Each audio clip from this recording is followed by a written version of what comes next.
Hey there, I'm Frank Mitchell. On this channel, it's all about helping you understand your car and keeping it running the way it should. Whether it's routine maintenance or solving those tricky problems, I've got you covered. If you find this useful, give the video a like, hit that subscribe button, and be sure to watch till the end. You might learn something that saves you time and money. All right, let's get started. In Spain, today, the electric car does not have too much pull. For example, if we analyze the units sold in the last month, in September, we can see that a total of 795 electric cars have been sold. This means that electric cars barely accounted for 0.9% of the total number of cars sold in Spain in the last month. If what we do now is to analyze all the months of 2019, between January and September, we check that about 7,462 units have been sold. Therefore, if we take into account that in this same period about 998,472 units have been marketed, electric cars occupy a share of 0.7%, i.e., not even 1%. Electric cars have a high price. As for the analysis of why the electric car does not work, there are several arguments that explain it. One of them is the high price of them. While the average price of cars in Spain is around 22,000 or 23,000 euros, the cheapest electric cars do not go below 30,000 euros. In addition, their range is still limited. For example, the Tesla Model S, with around 450 kilometers, Tesla Model 3, with around 410 kilometers, Tesla Model X, 375 kilometers. Jaguar I-Pace, 480 kilometers, and Kia e-Niro, 312 kilometers, stand out among the electric vehicles with the longest range. And the list of possible arguments why the electric car does not quite fit the bill ends with the few recharging points that exist in Spain. Especially if we take into account that in our country 80% of cars sleep on the street. How many charging points are there in Spain? For this reason, we have asked ourselves, how many recharging points are there in Spain? Are there many or few compared to the rest of the countries? Well, according to data from ACEA, the European Constructors Association, Spain was in 2018 the sixth country in the European Union, behind Holland, Germany, France, United Kingdom, and Sweden in terms of recharging points. Specifically, Spain has a total of 5,209 electric car charging points, which represents 3.6% of the total 143,589 points that exist in the 28 states of the European Union. Above Spain, therefore, are the Netherlands, which has 25.8% of the charging points in Spain with 37,037 stations, then Germany, with 27,459 points, 19.1%, and France, with 24,850 points, 17.3%. After them, the United Kingdom with 19,076 points, 13.3%, and then Sweden, which closes the top five with a total of 6,420 recharging points, 4.5%. In addition to this lower number of recharging points, there is another reason mentioned above. And this is none other than the high cost of the vehicle.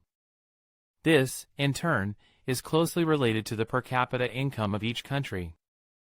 This means that in countries where their inhabitants have a higher GDP, gross domestic product, per capita, electric cars are more in demand. A good example is Norway, a country where its inhabitants have a GDP per capita of 73,200 euros and electric cars have a penetration rate of 49%, Sweden, with a GDP per capita of 47,900 euros and a penetration rate of 8%, and the Netherlands, with a GDP per capita of 44,600 euros and a penetration rate of 6.7%. The mass electric vehicles have arrived. However, we at CarWow believe that electric car sales will increase somewhat more, in terms of market share, when the next electric models arrive, which will be competitively priced and probably in greater demand. For example, one of the first to arrive is the Volkswagen ID.3, due in the coming months, around summer. With this model, Volkswagen aims to democratize electric cars in Europe. To this end, the German firm proposes 3 different battery capacities: 45 kilowatt-hours, 58 kilowatt-hours, and 77 kilowatt-hours. Thus, depending on the battery capacity, the ID.3 will be able to offer more or less autonomy. The first version will have a range of 330 kilometers, the second option will have a range of 420 kilometers, and the last variant will have a range of 550 kilometers. According to Volkswagen, the German brand has had more than 30,000 orders for a first edition known as First Edition. However, these reservations are concentrated in countries with the highest demand for electric vehicles, such as Germany, Norway, the Netherlands, Sweden, and the United Kingdom, among others. Peugeot 208 and Opel Corsa. These are 2 of the latest models to be built with 100% electric versions. We are talking about the Peugeot 208 and the Opel Corsa. For example, starting with the Peugeot 208, the combustion versions go on sale in November, while the electric variant will arrive a little later. According to Peugeot, they expect to sell around 22,000 units of the new 208, of which between 5% and 10% are the electric variant. This means that Peugeot expects to sell between 1,000 and 2,000 units of the electric Peugeot 208, an interesting figure. Something similar happens with the Corsa, which is also characterized by the fact that it is manufactured in Spain. This new Opel Corsa stands out because it is also on sale in the last months of the year, either with the combustion version or with the electric variant, a little later. This new Opel Corsa E is characterized by a range of 330 kilometers with a 50 kilowatt battery. These models will be joined by other new models such as the Peugeot 2008, which will be manufactured in Spain at the Vigo plant and will enable PSA, Peugeot Citroën Opel, to manufacture electric models at all its plants. Be sure to visit CarWow to find out about all the offers from our partner dealers.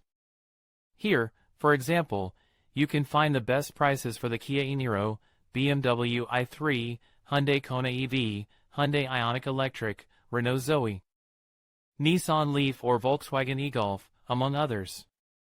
In conclusion, Spain has made significant strides in expanding its electric vehicle charging infrastructure, with thousands of charging points available across the country. When we look at the broader European landscape, the numbers are even more impressive, showcasing a growing commitment to sustainable transportation. As electric vehicle adoption continues to rise, the availability of charging points will play a crucial role in supporting this transition. It is clear that both Spain and Europe are on the right path towards a greener future, but ongoing investment and development will be essential to meet the increasing demand. Thank you for watching, and stay tuned for more insights on sustainable mobility.